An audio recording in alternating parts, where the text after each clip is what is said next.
حضرت طلحہ رضی اللہ تعالیٰ عنہ اشرم بشرہ میں سے ہیں. جب جنگ ہوئی تو یہ جنگ سے لوٹنے کا ارادہ لے کر واپس پیچھے پلٹنے لگے، اور حضرت علی کو دیکھ کر یاد آ گیا کہ ادھر تو عمار جنگ لڑ رہے ہیں،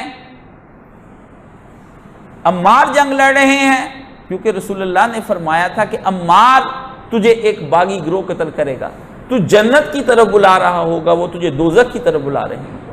حضرت عمار وہ صحابی رسول ہیں جو نبی کریم صلی اللہ علیہ وسلم کے ساتھ مکہ سے چلے آ رہے ہیں، اور ان کی والدہ اسلام کی پہلی شہید خاتون حضرت سمیہ رضی اللہ تعالیٰ عنہ. اور ان واحد کی قبر ایسی ہے کہ ابو جہل نے ان کے جسم کو چیر کر ان کی شرمگاہ کے اندر نیزہ مار دیا.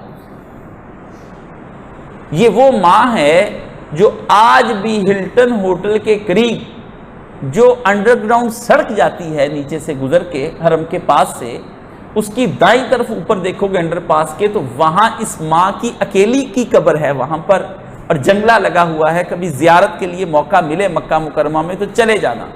مکہ مکرمہ کے ہوٹل میں کھانا کھانا تو تمہیں یاد رہ جاتا ہے، اور عیاشیاں تو یاد رہتی ہیں. وہاں جو جگہ جگہ پر ہماری مائیں، ہمارے روحانی باپوں کی قبریں اور شہداء کی قبریں، وہ تم کو یاد نہیں ہیں، وہ تمہیں کوئی دکھانے والا نہیں ہے. وہ تمہیں الٹی سیدھی جھوٹی زیارتیں کروا دیتے ہیں. کبھی مکہ کے پہاڑوں میں بھی وقت گزارنا کہ ایک پہاڑ میں ہماری یہ ماں بھی سوئی ہوئی ہے. تو حضرت عمار واپس پلٹنے لگے، حضرت طلحہ تو حضرت عمار کو دیکھ کر کے، تو حضرت طلحہ جب واپس پلٹنے لگے تو مروان نے حضرت طلحہ کے اس گھٹنے پر تیر مارا اور آپ کو زخمی کر دیا کہ تم جنگ سے واپس لوٹنے لگے.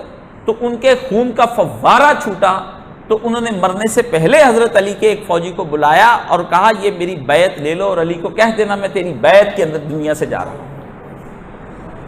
اشرم بشرہ تھے، توبہ نصیب ہو گئی، ساری زندگی پیغمبر کے ساتھ گزاری تھی، لیکن کہیں غلط فہمی اگر ہو گئی تو غلط فہمی کا ازالہ بھی کر دیا اور لوٹ گئے. سمجھ آئی؟ اور یہ لوٹ گئے. تو حضرت علی نے نہ اس وقت کچھ کہا نہ بعد میں کچھ کہا، اور یہ حضرت علی کی بیعت میں گئے ہیں. تو بیعت اس بھی